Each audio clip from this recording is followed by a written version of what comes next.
د مومن ضلعې د صوبایي اسمبلی پی کې 68 امیدوار سېنیټر هلال رحمان ویلي دي چې قبایلي ضلعې په صوبه کې ضم کېدلو سره د سیمې کشالي نورې هم سیوا شوي دي او اوس هم په دې جدید دور کې قبایل د انساني بنیادي ضرورتونو نه محروم دي او تیرو وختونو کې عوامي نماینده د سیمې د کشالو د حل کولو دپاره هیڅ قسمه ګامونه نه دي پورته کړي. د مومن ضلعې د حلیمزو ناقي یوسف خیلو د مراد خان په حجره کې یوې شمولیتي غونډې ته د سېنیټر هلال رحمان وینا وه چې کچري دوی ته موقع ورکړې شوه نو د سیمې کشالي به په اسانه حل کړي. سېنیټر هلال رحمان وایي نن سبا چې کوم ځای کې ګرځو خو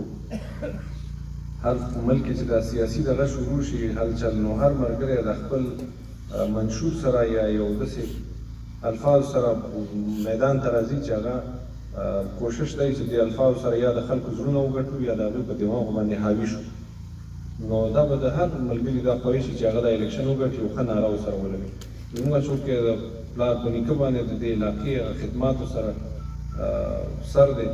او بیا هم د خلکو سره همدا د خدمت د لارې رشته جوړه شوې ده او مضبوطه رشته دا ده چې زموږ اکثر د خلکو سره چې کله د پیښه راځي نو هغه د مشکل وي، کله یو ملګری ډېر مشکل کې او بس مسلې نه حل کېږي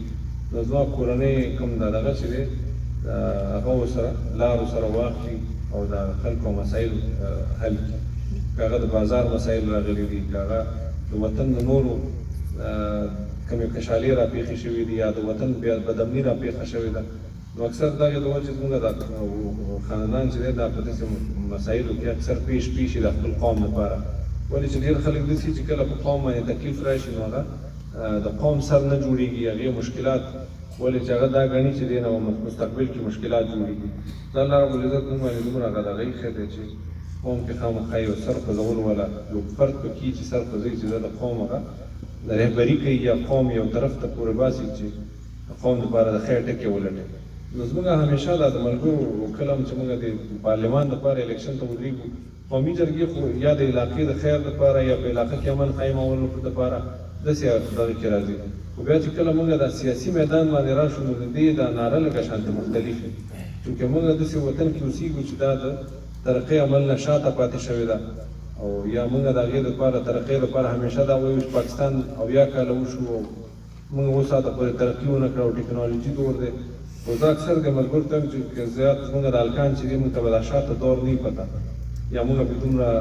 تحقیق نه دی کړی. نو زه وایم چې دا مومندو کې چې کله نه یا قبایلي سیمه کې چې دا سیاسي دا دغه شروع شوی د انداز